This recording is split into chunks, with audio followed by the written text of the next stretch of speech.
যে এই মাসটা হচ্ছে আরবি 12 মাসের প্রথম মাস, মুহররম মাস। আর এই মাসের 10 তারিখ অর্থাৎ মুহররমের 10 তারিখকে আশুরা বলা হয়। 10 তারিখই আশুরার দিন। এই দিনের বিশেষ ফজিলত আছে। অনেকে তো পুরা উড়াইয়া দেয়, এগুলো নাদান। আবার অনেকে অতিরঞ্জিত করে ফেলে, সেটাও খেয়ানত, ঠিক না। আমরা যেখানে যেরকম হওয়া দরকার ঠিক ওরকমই হতে চেষ্টা করব।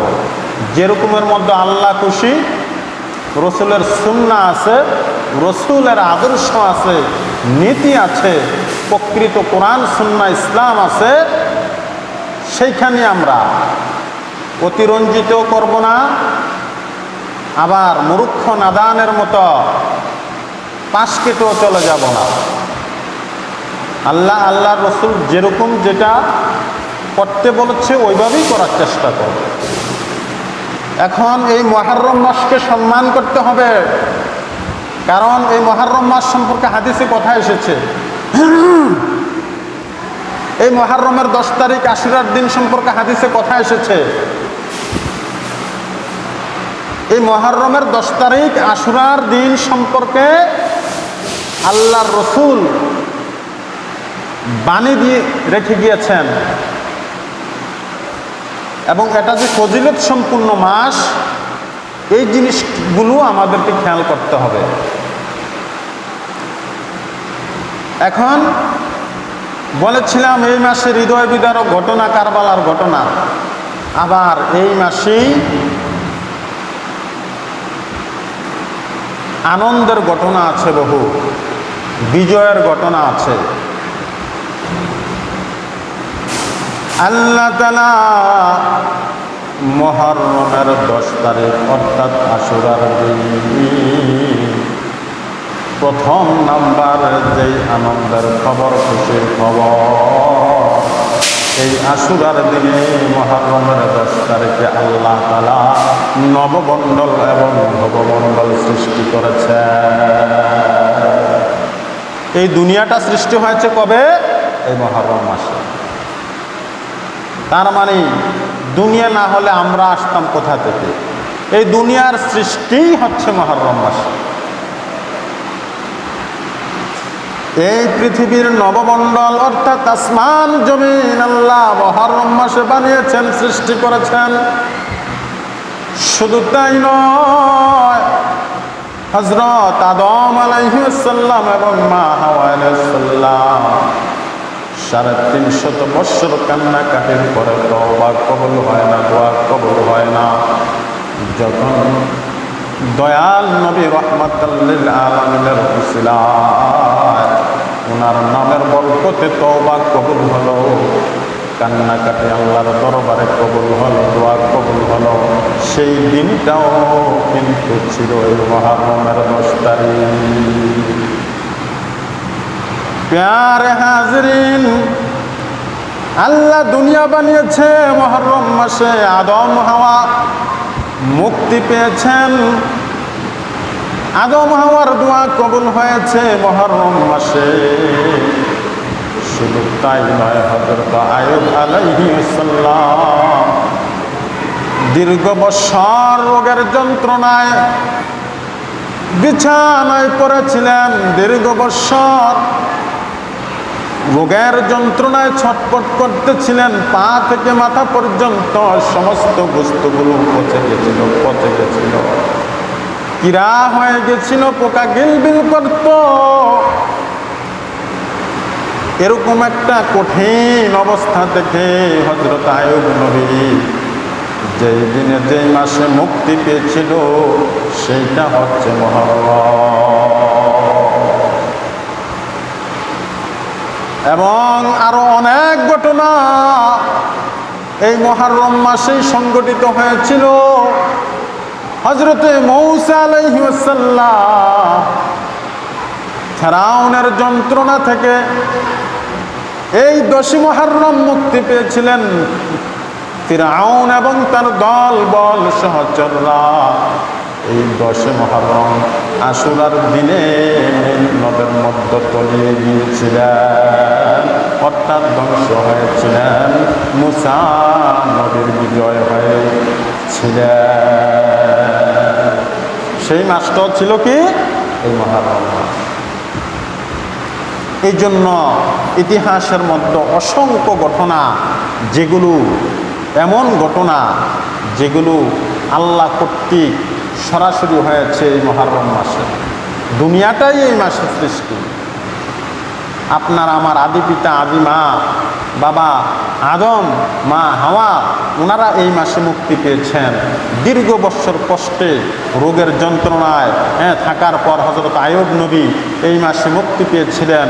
ফেরাউনের অত্যাচারে, নির্যাতনে মূসা নবী যখন অতিষ্ঠ ছিল, যন্ত্রণায়, ভয় ভীতির মধ্যে জীবন কাটাতো, সেই সময় এই দিনেই ফেরাউন এবং তার দলবল সহচর ধ্বংস হয়েছিল। আল্লাহর গজব নেমে এসেছিল ফেরাউনের জন্য।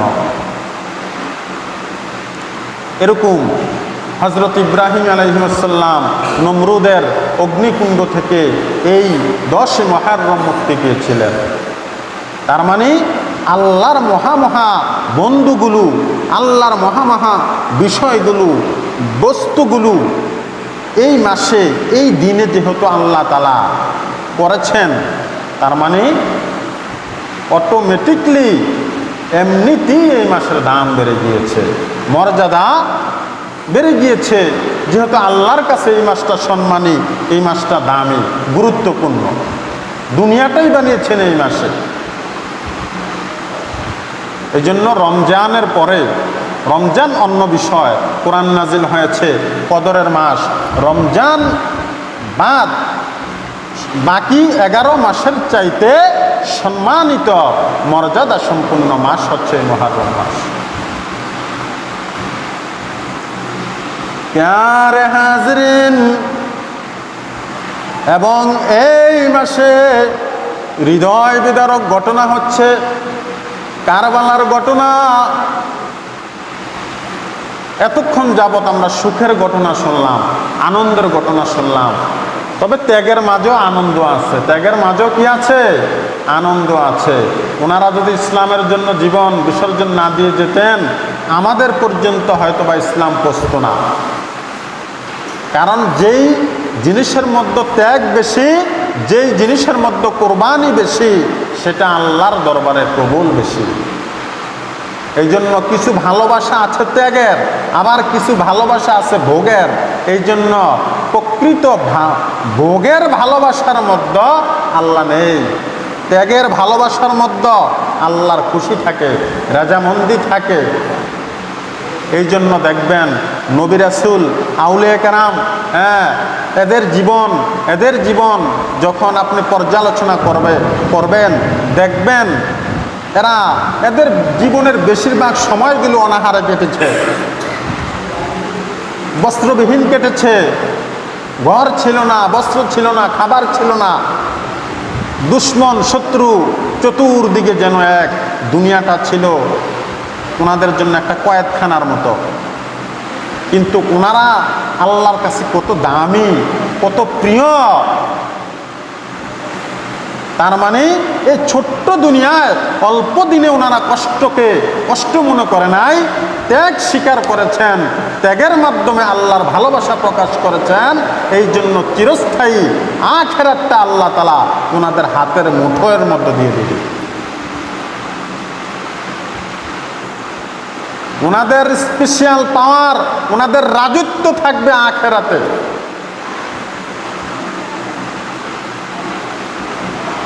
এই জন্য প্যারে হাজরিন, ত্যাগের যে ভালোবাসা, সেটাই প্রকৃত ভালোবাসা। কারণ আল্লাহ চাইলে তো ওনাদেরকে পৃথিবীর শ্রেষ্ঠ ধনী বানিয়ে দিতে পারত, পৃথিবীর শ্রেষ্ঠ শক্তিশালী করে সর্বলাইনে বিজয়ের মধ্যে রাখতে পারত। কিন্তু ওনাদেরকে এত কষ্ট কেন দিয়েছেন? ওনাদের অন্তরে যে ভালোবাসা লালিত হইতো আল্লাহর, এই ভালোবাসাটাকে আল্লাহ তাআলা জ্বালায়া পোড়ায়া, যেরকম স্বর্ণ জ্বলতে জ্বলতে পড়তে পড়তে খাঁটি স্বর্ণে রূপান্তর হয়, যেরকম একটা লোহাকে জ্বালায়া পোড়ায়া হ্যাঁ কামার কি বলে দাও বানায়, কাচি বানায়, বিভিন্ন দামি জিনিস বানায়। একটা খলিফা যেরকম একটা কাপড়কে টুকরা টুকরা করে কেটে কেটে এটাকে আবার এক সময় এরকম রূপ দান করে, এই রূপটার নাম হয় একটা আপনি জামা বানান, একটা যে কোনো জিনিস বানান, খলিফার কাছে দিবেন, দেখবেন এটাকে কেটে টুকরা টুকরা করে এটা অস্থিহারা করে ফেলে, আবার এটাকে বানায়। তো দ্রুপ যখন একটা রোগ ঘাট হয়, দেখবেন এটাকে ক্ষত করে, গর্ত করে, কতভাবে এটাকে প্রথম এটাকে কত রকমের আঘাত করা হয়, তারপরে আবার এটাকে একসময় সুন্দর রূপ দেওয়া হয়। এরকম আল্লাহ যাকে নির্বাচন করেন, আল্লাহ যাকে মনোনীত করেন ইসলামের জন্য, দুনিয়া আখিরাতের নেতা হিসাবে, প্রকৃত আল্লাহর মনোনীত বান্দা হিসাবে যাকে নির্বাচিত করেন, তাকে আল্লাহ জ্বালান, তাকে আল্লাহ পুরান, তাকে আল্লাহ পরীক্ষা দেন, তাকে আল্লাহ ক্ষুধার কষ্ট দেন, তাকে আল্লাহ বেইজ্জত করেন, তাকে আল্লাহ দুশ্মনের চক্রান্তে রাখেন, তারপরে কষ্ট বিভিন্ন ত্যাগ ভয়ের মধ্যে রেখে তাকে জ্বালায়ে পুড়ে আল্লাহ তাআলা তার ঈমানটাকে তাকে দুনিয়া আখিরাতে দামি বানিয়ে দেন। তার মানে আল্লাহওয়ালা হব, কষ্ট আসবে না জীবনে, এটা ভ্রান্ত কথা। আল্লাহর মনোনীত হব, কষ্ট আসবে না জীবনে, এটা মিথ্যা কথা।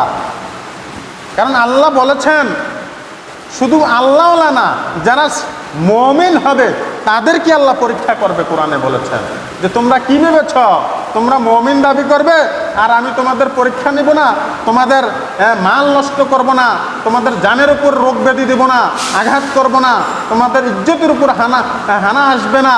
তোমরা কি ভেবেছ তোমাদের জান মাল সময় জীবনের সমস্ত কিছুর উপর আমি রব পরীক্ষা নেব। যদি মুমিন হিসাবে আমার দপ্তরে নাম উঠাইতে চাও। এখন তো আমরা খালি সুখ চাই, খালি বিলাসিতা চাই। আল্লাহ আমাকে এটা দেন, অমুকে এটা দিচ্ছে, অমুকে এত ভালো রাখছে, আমাকে কেন এত রোগ ব্যাধি দুঃখ কষ্ট, খালি অভিযোগ। এগুলো করা যাবে না, এগুলো করা যাবে না। মনে রাখবেন মুমিনদের জন্য মুসিবত হচ্ছে এক একটা নিয়ামত। সূরা আসরের মধ্যে 4 শ্রেণীর মানুষ ব্যতীত বাকি সবাই কি আছে? ক্ষতির মধ্যে আছে। তার মানে 4 শ্রেণীর মানুষ ক্ষতির মধ্যে নাই। ওয়াল আসরি ইন্নাল ইনসানা লাফি খুসর, আল্লাহ সময়ের শপথ করেন এবং বলেন 4 শ্রেণীর মানুষ ব্যতীত সবাই ক্ষতির মধ্যে। ইল্লাল্লাযিনা আমানু, 1 নম্বর ক্ষতির মধ্যে নাই যাদের ঈমান আছে। ওয়া আমিলুস সলিহাত, এবং যারা নেক আমল করে। ওয়াতাওয়াসাউ বিল হক, যারা সৎ কাজের আদেশ করে। ওয়াতাওয়াসাউ বিস সবর, অতএব বিপদের মধ্যে যারা ধৈর্য ধারণ করে। সবর, এই যে সূরা আসরের শেষ আয়াত আল্লাহ কি বলতেছে যে যারা দুঃখ কষ্ট জ্বালা যন্ত্রণার মধ্যে সবর করবে না, তারা কিন্তু আমার মনোনীত বান্দা বান্দি না। অভিযোগ যারা করবে, শুকরিয়া যারা করবে না, তারা কিন্তু আমার মনোনীত বান্দা বান্দি না। এই জন্য এই কথাগুলো কেন বলতেছি যে এই যে কারবালার ঘটনা, প্রথম তো বলেছি বিজয়, মুসা নবী মুক্তি পেয়েছে, আদম নবী মুক্তি পেয়েছে, আয়ুব নবী মুক্তি পেয়েছে এই দিনে এই মাসে, এবং পৃথিবী সৃষ্টি হয়েছে। কিন্তু এই দিনে আবার এমন মর্মাহত ঘটনা আল্লাহ তাআলা ঘটিয়েছে, যেটা যারা মুমিন তাদের দিল নড়ে যাবে, তাদের কলিজা কেঁপে উঠবে, তাদের প্রকৃত কথা ইতিহাস পড়লে জানলে। যারা মুমিন, মুনাফিকদের অন্তর নাড়া দিবে না, কষ্ট লাগবে না। যারা মুমিন তাদের কষ্ট লাগবে, এটা আল্লাহ বলে দিয়েছেন, রাসূল বলে দিয়েছেন। তো এই যে ইমাম হুসাইন রাদিয়াল্লাহু তাআলা আনহু কে ছিলেন? ইমাম হুসাইন রাদিয়াল্লাহু তাআলা আনহু কে ছিলেন? যার জন্য পৃথিবীর ইন্তজাম, যার জন্য সমস্ত কোরআনের জন্য রসুল না, রসুলের জন্য কোরআন, ইসলামের জন্য রসুল না, রসুলের জন্য ইসলাম। এই জিনিসগুলো বুঝতে হবে, মূল বিষয়গুলো, যে রসুলের খাতিলে সব, কোনো কিছুর খাতিলে রসুল না।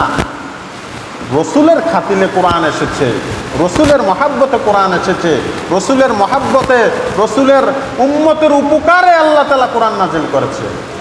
আল্লাহ তো পাঠ্য রসুল না পাঠায় ডাইরেক্ট প্রত্যেক ঘরে ঘরে একটা করে কোরআন পাঠায় দিত ফেরেশতা দিয়ে, অথবা ডাইরেক্ট আকাশ থেকে কোরআন দিত। আল্লাহ জিব্রাইলকে ব্যবহার করলেন, উসিলা মাধ্যম দিলেন, তার মাধ্যমে রসুলের সিনায় পৌঁছে দিলেন এবং রসুল তার উম্মতের জন্য কোরআন রেখে গেল। তার মানে রসুল বাদ দিয়ে কোরআন নেই, রসুল বাদ দিয়ে ধর্ম নেই। আগে রসুল তারপরে কোরআন, আগে রসুল তারপরে ধর্ম। এখন তো আমরা রসুলকে বাদ দিয়া খুব দিনদার দেখায় আমি বড় মুসলমান, রসুলকে বাদ দিয়া খুব কোরআনওয়ালা দেখায় আমি কোরআন বুঝি, কোরআন মানে কোরআন ছাড়া অন্য কিছু শুনি না। আপনি যদি শুধু কোরআন মানেন, রসুল না মানেন, আপনি তো মুসলমানই না। আহলে কোরআন যারা, তারা কি মুসলমান? যারা আহলে কোরআন, শুধু কোরআন মানে, হাদিস মানে না, সুন্নাহ মানে না, রসুল মানে না, তারা কি মুসলমান? তাদের ক্ষতি হচ্ছে সমস্ত ওলামায়ে কেরামের মতে তারা কাফের। তো এরা তো কোরআনই মানে, প্রত্যেক কথায় কোরআন কোরআন ছাড়া তো কিছু বলে না। এখন অদূত এরা মুসলমানই না। এই জন্য মূল পয়েন্টগুলো আমাদের বুঝতে হবে যে আসলে রসুলের মহাব্বতে কোরআন এসেছে, রসুলের মহাব্বতে ধর্ম পেয়েছি, রসুলের মহাব্বতে আল্লাহ খুশি, রসুলের মহাব্বতে সব দুনিয়া আখিরাতের কামিয়াবি। তো এই জন্য ইমাম হুসাইন রাদিয়াল্লাহু তাআলা আনহু এই ওমা আরসালনাকা ইল্লা রাহমাতাল লিল আলামিন, যে রসুলকে আল্লাহ তাআলা নবীকে গোটা সৃষ্টি জগতের জন্য রহমত বানিয়ে দিয়েছেন, এই দয়াল নবী রাহমাতুল লিল আলামিনের প্রিয় কলিজা দৌহিত্র নাতি ইমাম হুসাইন রাদিয়াল্লাহু তাআলা আনহু। এটা সাধারণ লোক না, আপনাকে জিনিসগুলো বুঝতে হবে যে ইমাম হুসাইন কে। ইমাম হুসাইনের সমস্ত অঙ্গ প্রত্যঙ্গ রসুলের চুমা মোবারক ছিল। ইমাম হুসাইন যখন ক্ষুধার্ত হইতো, মা ফাতেমা কিছু দিতে পারতেন না, তখন আল্লাহ রসুল জিব্বাটা বের করে বলতো তোমার সন্তানদেরকে আমার কাছে পাঠাও, জিব্বাটা বের করে দিয়ে দিত। ইমাম হাসান হুসাইন এসে জিব্বাটা চষত, আর হাদিসের মধ্যে এসেছে কিছুক্ষণ পরে ইমাম হাসান হুসাইন ঘুমিয়ে যেত, তাদের পেট ভরে যেত। সেই ইমাম হুসাইন, আল্লাহ রসুল বলেছে ইমাম হাসান, ইমাম হুসাইন, আলী, ফাতেমা এগুলো আমার কলিজা, এগুলোকে যারা কষ্ট দিবে তারা আমার কেউ না, তারা কখনোই মুমিন না, জান্নাতি যে দূরের কথা। আর এগুলোকে যারা ভালোবাসবে, ফাতেমাকে যারা ভালোবাসবে, আলীকে যারা ভালোবাসবে, হাসান হোসেনকে যারা ভালোবাসবে, তারা যেন আমি রসুল কি ভালোবাসলো, তাদেরকে যারা মানবে তারা যেন আমি রসুল কি মানল। কারণ এটি ব্লাডেই, এগুলোর রক্ত আল্লাহর রসুলের রক্ত এক। ফাতেমা রসুল থেকে, রসুলের রক্তের নির্যাস দ্বারা ফাতেমা সৃষ্টি, ফাতেমার রক্তের নির্যাস দ্বারা হাসান হোসেন সৃষ্টি। আলী রসুলের পিতৃকুল থেকে ব্লাডেই, আবু তালিবের সন্তান হচ্ছে আলী। আবু তালিব ছিল আল্লাহ রসুলের আপন চাচা, তার মানে চাচা বাবা এক রক্তের। সেই দিক দিয়ে আলী রসুলের রক্ত, এগুলো সব রক্তের খেলা। এই জন্য এগুলোকে ভালোবাসা, ওনাদেরকে ভালোবাসা, সম্মান করা, আল্লাহ রসুলকে করা, ওনাদেরকে কষ্ট দেওয়া মানে আল্লাহ রসুলকে কষ্ট দেওয়া। আর ওনাদেরকে কষ্ট দিয়ে নেক আমল করলে কাজ হবে না, ওনাদেরকে ভালোবেসে সঠিক ঈমান নিয়ে আমল করতে হবে। এই জন্য পেয়ারে হাজরিন, মূল কথা হচ্ছে